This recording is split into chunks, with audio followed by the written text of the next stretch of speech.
નમસ્કાર વિદ્યાર્થીઓ, મૂળભૂત ભૌતિક રાશિઓમાંની સૌથી કોમન સામાન્ય રીતે વપરાતી એવી ત્રણ ભૌતિક રાશિઓ લંબાઈ, દળ અને સમયમાં લંબાઈ વિશેની ચર્ચા આપણે પૂર્ણ કરી. આજે આપણે ચર્ચા આગળ વધારવાના છીએ દળ માટે. દળનું માપન કઈ રીતે કરી શકાય, લંબાઈમાં જે રીતે વાત કરી એ જ રીતે અહીં પણ વાત કરીશું કે જુદી જુદી દળની માત્રા હોય તો કઈ રીતે માપી શકાય, સામાન્ય દળ કઈ રીતે માપી શકાય, અતિ સૂક્ષ્મ પદાર્થોના દળ કઈ રીતે માપી શકાય, ખૂબ મોટા પદાર્થોના દળ કઈ રીતે માપી શકાય. તો ચર્ચા આગળ વધારીએ. દળ કોઈ પણ પદાર્થ, દુનિયામાં કોઈ પણ પદાર્થ જે અસ્તિત્વ ધરાવે છે, ભૌતિક રીતે અસ્તિત્વ ધરાવે છે, જોઈ શકાય છે, અડી શકાય છે, પછી ભલે એ નાનું હોય તો એવો દરેક પદાર્થ છે એ દળ ધરાવે. બે ગુણધર્મો હોય. કયા કયા બે ગુણધર્મો? તો આવા બે ગુણધર્મની વાત કરીએ ને તો કોઈ પણ પદાર્થ જ્યારે એ પૃથ્વી પર અસ્તિત્વ ધરાવે છે ત્યારે બે મૂળભૂત ગુણધર્મો એ પોતાની સાથે લઈ અને અસ્તિત્વ ધરાવતું હોય. એક છે દળ અને બીજો છે ગુણધર્મ વિદ્યુતભાર. આ ગુણધર્મની ચર્ચા આપણે સ્ટાન્ડર્ડ નંબર 12 ચેપ્ટર નંબર 1માં કરવાના છીએ, જ્યારે આ ગુણધર્મની ચર્ચા આપણે અહીં કરવાના છીએ. આ બે ગુણધર્મો દરેક પદાર્થને હોય અને હોય જ, તો જ એ ભૌતિક રીતે અસ્તિત્વ ધરાવતો હોય, સંપર્ક કરી શકાય, અડી શકાય, જોઈ શકાય એવો હોય. બરાબર છે? અને જે બદલી શકાતોય નથી, કારણ કે એ ગુણધર્મ એને કુદરતે આપેલો છે. એટલે દ્રવ્યમાન છે એ પદાર્થનો મૂળભૂત ગુણધર્મો છે જે અવકાશમાં સ્થિતિ, દબાણ કે તાપમાન પર આધારિત નથી. કહેવાનો અર્થ એને કોઈ પણ બાહ્ય પરિબળો બદલી શકતા નથી. એમાં કોઈ દિવસ ફેરફાર ન થાય. પૃથ્વી પર જે દળ હોય એ જ દળ ચંદ્ર પર રહીએ, એ જ દળ યુરેનસ પર રહીએ, એ જ દળ નેપચ્યુન પર રહીએ, એ જ દળ પ્લુટો પર રહીએ. કોઈ પણ જગ્યાએ એનું દળ માપો તો એ હંમેશા સમાન જ રહે. તો આવા દળ ભૌતિક રાશિનો એકમ સ્ટાન્ડર્ડ એસઆઈ એકમ તરીકે આપણે લઈએ છીએ કિલોગ્રામ. કિલોગ્રામ છે એનો એસઆઈ એકમ છે. એસઆઈ એકમ છે એ કિલોગ્રામ છે. અને એસઆઈ સિસ્ટમ પદ્ધતિ આ નક્કી કર્યો છે. એ નક્કી કરનાર, સ્પેશિયલી દળ અને વજનના એકમો નક્કી કરનાર સંસ્થા છે BIPM. ફ્રેન્ચ નામ ઉપરથી આ ફૂલ ફોર્મ બનાવેલું છે. ફ્રેન્ચ નામ એટલે આંતરરાષ્ટ્રીય જે તોલમાપ સંસ્થા છે BIPM, એનું ઇંગ્લિશ નામ કહું છું. આ ફ્રેન્ચ નામ છે. ઇંગ્લિશ નામ શું છે? International bureau. ઇન્ટરનેશનલ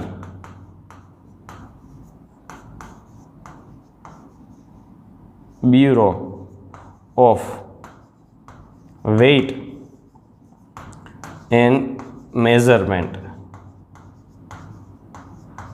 આ ઇંગ્લિશમાં નામ છે. હવે આ ખરેખર ક્યાંથી એવું છે? તો કે આના માટે બ્યુરો, પછી આ છે ઇન્ટરનેશનલ,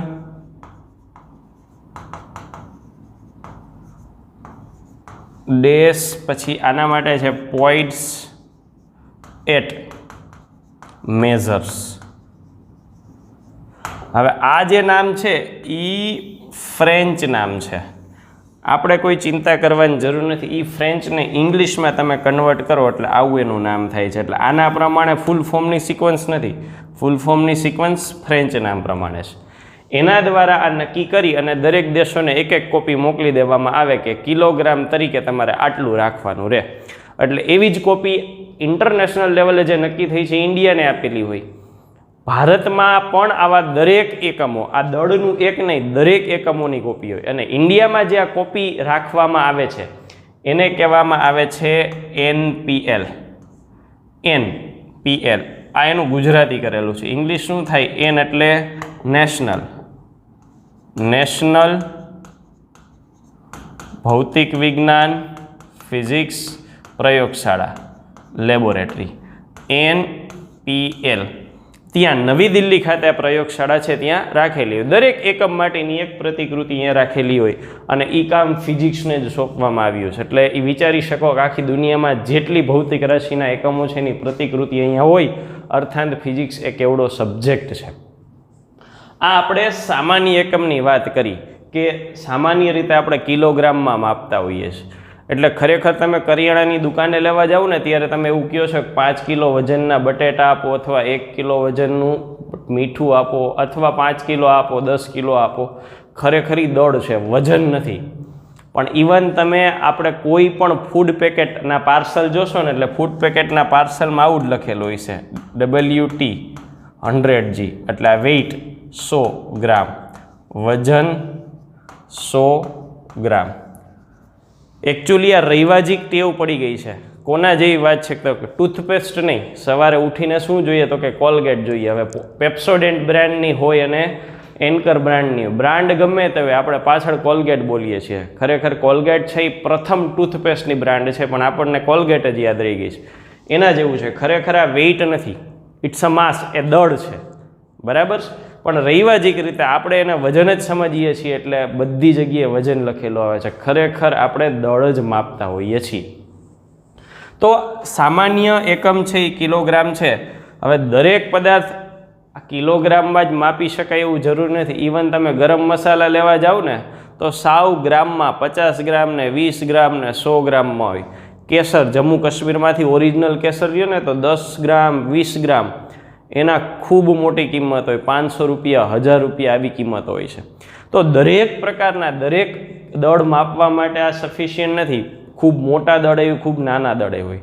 તો એવા નાના દળ સૂક્ષ્મ પદાર્થ પરમાણુ અને અણુ છે એ ખૂબ નાના છે. હવે કિલોગ્રામમાં એ માપી શકાય જ નહીં, ગ્રામમાં ન માપી શકાય, એટલા નાના છે. તો કિલોગ્રામ તો ક્યાંની વાત રહી. એટલે એના માટે નવો એકમ વ્યાખ્યાયિત કરવામાં આવ્યો. કયો તો કે એને નામ આપ્યું યુનિફાઈડ એટમિક માસ યુનિટ. એની સંજ્ઞા તરીકે સ્મોલ યુ લખવામાં આવે છે અને આનું શોર્ટ ફોર્મ એટલે આનું શોર્ટ ફોર્મ થાય AMU. યુ અથવા AMU બંને સંજ્ઞા વપરાય છે. કઈ રીતે આ એકમ નક્કી કર્યો તો એ ઘટના વ્યાખ્યાયિત કરી. એવી ઘટના લેવાની કે જે ક્યારેય બદલે નહીં. તો એવી ઘટના તરીકે શું લીધું તો કે આ એકમ નક્કી કરવા માટે ઇલેક્ટ્રોન સહિત કાર્બન સમસ્થાનિક 12C6. હવે આ શું કહેવા માગે છે એની વાત કરીએ તો કે ઇલેક્ટ્રોન સાથે એટલે કાર્બન છે એ કાર્બનનું જો તમે બંધારણ દોરો તો કાર્બનની અંદર 1 2 3 4 5 અને 6 પ્રોટોન હોય, પછી 6 ન્યુટ્રોન હશે. ન્યુટ્રોન છે વિદ્યુત ભારની દ્રષ્ટિએ તટસ્થ હોય, 6 ન્યુટ્રોન. અને એની આસપાસ જે કક્ષા છે એમાં ઇલેક્ટ્રોન છે એ પરિભ્રમણ કરતા હોય. એની આસપાસની પહેલી કક્ષા થાય, બીજી કક્ષામાં 4 હોય. કેમેસ્ટ્રીમાં ડિટેલમાં આવશે કે શા માટે આ રીતે ગોઠવાયેલા હોય. આપણે માત્ર આપણી જરૂર છે એટલી જ જાણકારી લઈએ છીએ.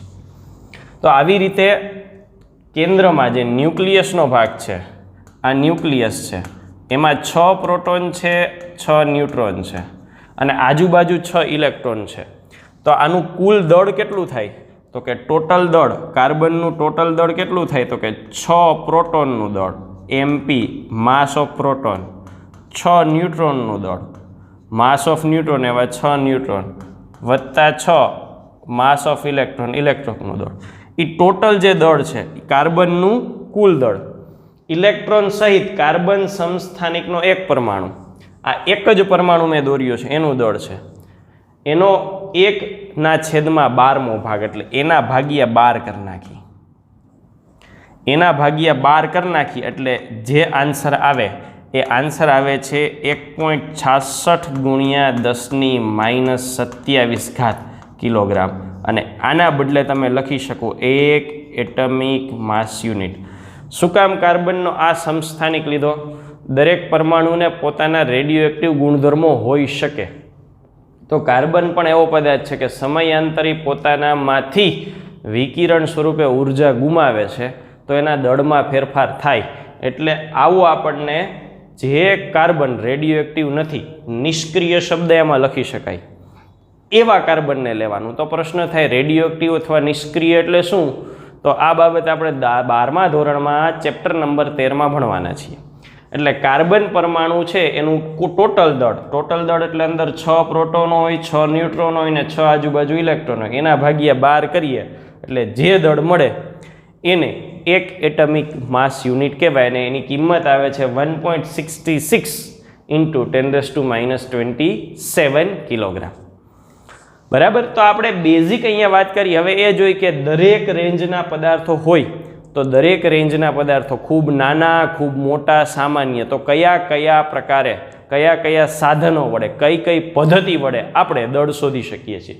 તો સામાન્ય વસ્તુનું માપન એટલે આપણે અહીંયા 3 કેટેગરી લંબાઈમાં પણ પાડી હતી, એવી 3 કેટેગરી અહીંયા પાડી. આ કેટેગરી છે એ સામાન્ય વસ્તુ, જે આપણે રોજબરોજ ઘરે ઉપયોગમાં લઈએ છીએ એવી વસ્તુ. એનું માપન કરવું હોય તો સાવ બેઝિકમાં બેઝિક સાધન એટલે સામાન્ય તુલા. સામાન્ય તુલા એટલે શું? ત્રાજવું. આમ ઉપરથી પકડી રાખે, એક પલ્લામાં વજન્ય મૂકે, 1 કિલોગ્રામ, 200 ગ્રામ, 500 ગ્રામના, બીજી બાજુ પદાર્થ મૂકે. ઘણી વખત નીચેથી એનો બેઝ હોય ને ઘણી વખત ઉપર લટકાડેલા હોય. તો એ સાદું ત્રાજવું છે એની વડે સામાન્ય દળનું માપન કરી શકીએ. પછી બીજા પ્રકારના પદાર્થો કહેવાય તો કે ખૂબ મોટા, વિશ્વમાં જોવા મળતા વિશાળ પદાર્થો, ગ્રહ, તારા, આ બધાના દળ ત્રાજવું લઈને જવાય? ત્રાજવામાં સમાય? કેવડું ત્રાજવું બનાવવું પડે? પોસિબલ જ નથી. એટલે એના માટે જે રીતનો ઉપયોગ થાય છે એ છે ગુરુત્વાકર્ષણનો નિયમ. આ ગુરુત્વાકર્ષણનો નિયમ એટલે આપણે 11મા ધોરણમાં ચેપ્ટર નંબર 8 છે, ડિટેલમાં આખું ચેપ્ટર ભણવાનું છે કે કઈ રીતે આ નિયમ વડે આપણે ગમે તેવડો મોટો પદાર્થ હોય એનું દળ શોધી શકીએ. તો આ થઈ ખૂબ મોટા પદાર્થો. ત્રીજી રેન્જ કઈ બાકી રહી? સૂક્ષ્મ પદાર્થો. તો સૂક્ષ્મ પદાર્થો, ખૂબ સૂક્ષ્મ પદાર્થ હોય તો એના માટે જે રીતનો ઉપયોગ થાય છે એને કહેવાય માસ સ્પેક્ટ્રોગ્રાફ. આ રીતેય છે અને ઉપકરણનું નામે છે. એમની વડે ગમે તેવા સૂક્ષ્મ કણો હોય તો એના માટે દળ શોધી શકાય છે. માસ સ્પેક્ટ્રોગ્રાફ કઈ રીતે કાર્ય કરે છે? તો કે એ વિદ્યુત અને ચુંબકીય ક્ષેત્રમાં વીજભારિત કણના ગતિમાર્ગની ત્રિજ્યાના દળને સમપ્રમાણમાં હોય છે.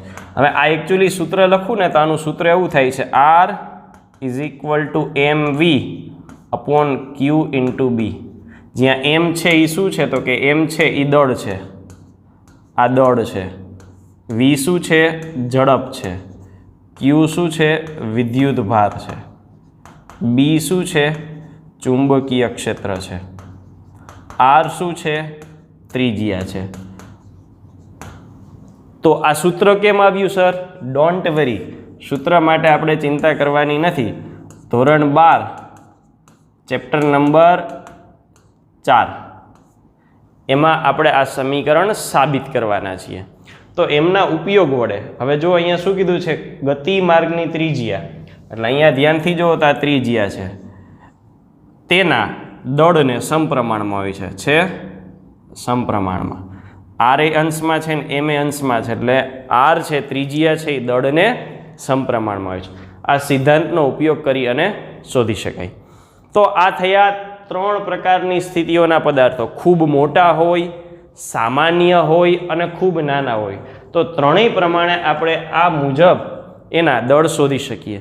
તો આવું જોવા જઈએ તો વિશ્વમાં આવા કેટલા દળો વધુમાં વધુ અને ઓછામાં ઓછા કેટલા દળો હાજર છે, એટલે કે એની માપક્રમનો વિસ્તાર, રેન્જ શું છે? તો રેન્જ જોવા જઈએ તો રેન્જ છે એ ખૂબ મોટી છે. ક્યાંથી ચાલુ થાય છે? તો કે ધ્યાનથી જુઓ ને તો ઓછામાં ઓછું વજન 10⁻³ કિલોગ્રામ. કોનું છે? ઇલેક્ટ્રોન.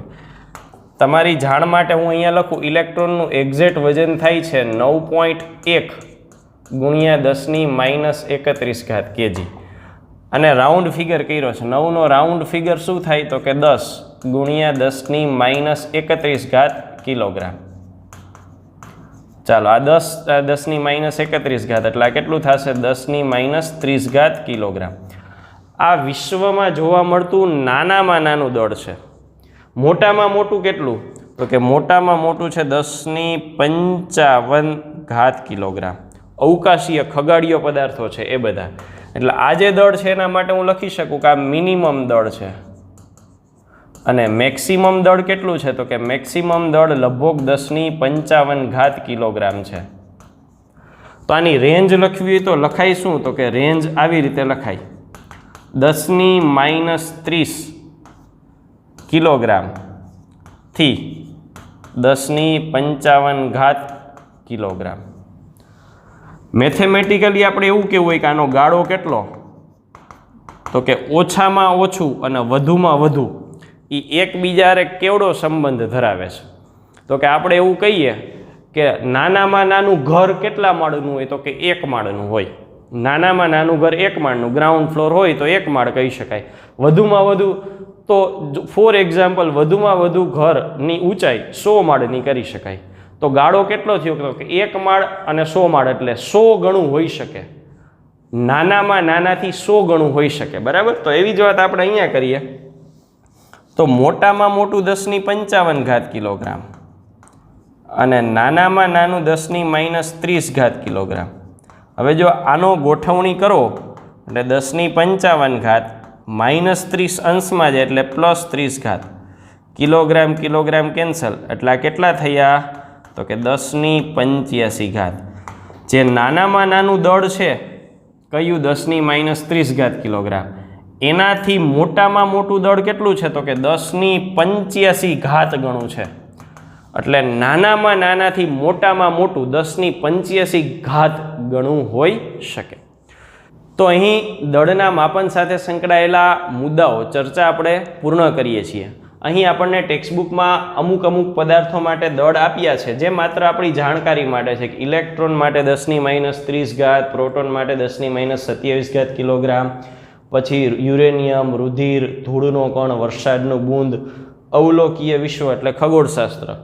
આખી રેન્જ છે ઓછામાં ઓછાથી વધુમાં વધુ સુધી, માત્ર આપણી જાણકારી માટે છે, આને ગોખવાનું નથી.